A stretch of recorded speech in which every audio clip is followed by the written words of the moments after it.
Morning class. तो बताओ आज हम कौन सा टॉपिक पढ़ेंगे?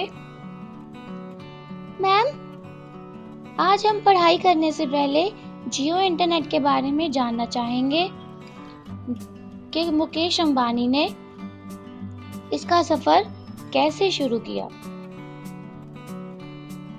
ठीक है, तो आज हम बात करेंगे जियो इंटरनेट के बारे में, जो आजकल काफी चर्चा में है।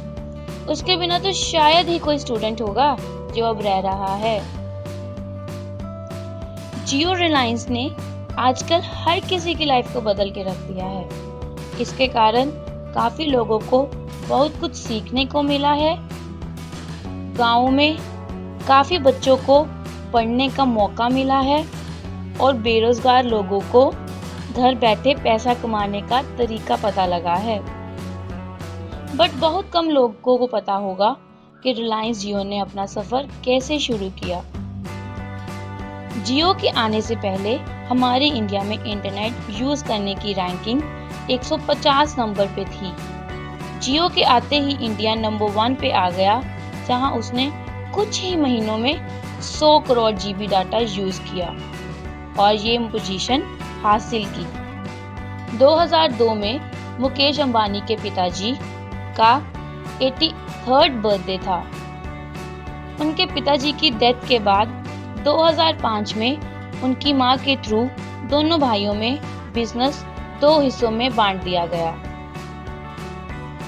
जिसमें मुकेश अंबानी के हिस्से में oil and gas, petrochemicals, refining and manufacturing और अनिल अंबानी को electricity, telecoms and financial services मिली।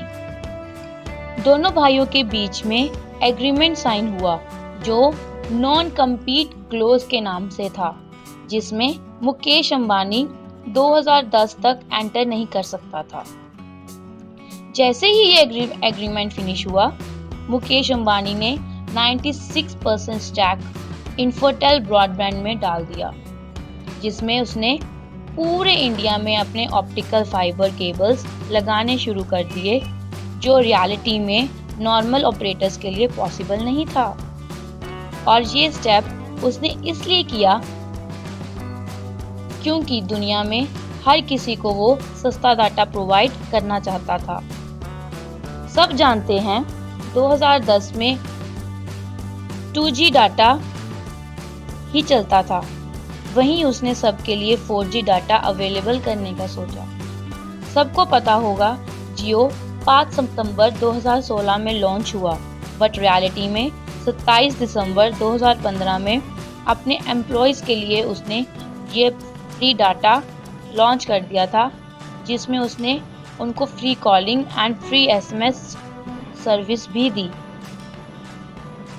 जियो की लॉन्च के बाद रिलायंस ने सबसे पहले पूरे इंडिया में फ्री सिम कार्ड देने शुरू किए, जिसमें 31 दिसंबर तक free data, free calling and messages की सर्विस थी और 170 दिनों में उसने 100 मिलियन कस्टमर्स मार्क किए, जो कि ये बहुत बड़ी अचीवमेंट है। जबकि एयरटेल और वोडाफोन को ये अचीव करने में कम से कम 10 से 15 साल लग गए। मुकेश अंबानी ने प्रेस कॉन्फ्रेंस में बताया कि हर एक सेकंड में उसके साथ 7 नए कस्टमर जुड़ जाते हैं। ये ऑफर 31 दिसंबर को खत्म हो जानी थी, बट कॉलिंग और नेटवर्क में दिक्कत के कारण उसने ये चीज़ 31 मार्च तक एक्सटेंड कर दी। इसके साथ और नए ऑफर्स भी निकाले, जैसे ऑफिशियल पोकेमॉन गो गेम लॉन्च करी, जियो ऐप्स निकाले, लाइव स्मार्टफोन लॉन्च करे, जियो टीवी लॉन्च किया और साथ ही साथ आर कनेक्ट स्टोर खोला। ये थी रिलायंस जियो की अब तक की journey. So students, I hope कि अब हर कोई जानता होगा जियो कैसे हमारी लाइफ में एंटर हुआ। और आप सबको मैं बता दूं, ऐसी ही वीडियोस एंड स्टोरीज आपको YouTube channel Jack's facts में मिलती रहेंगी। सो घर जाके सब बच्चे आज ही ये चैनल पे लाइक, कमेंट एंड सब्सक्राइब ज़रूर करना। Thank you class.